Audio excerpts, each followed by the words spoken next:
48.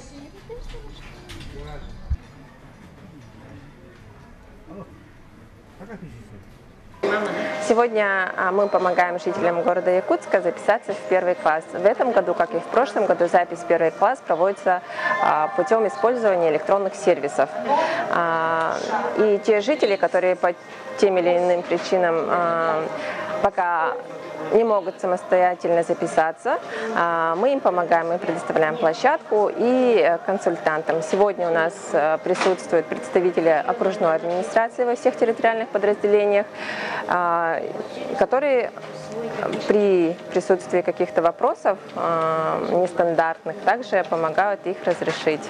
Спрос, конечно, есть, потому что всем нужно попасть в школу, но хотелось бы отметить, что люди уже начинают самостоятельно пользоваться сервисами. Если мы говорим о том, что количество, которые должны записаться, было 5000, у нас было где-то 20 человек 9 часов утра. Ну, то есть в основной поток он делает это самостоятельно, что говорит о повышении уровня компьютерной грамотности населения.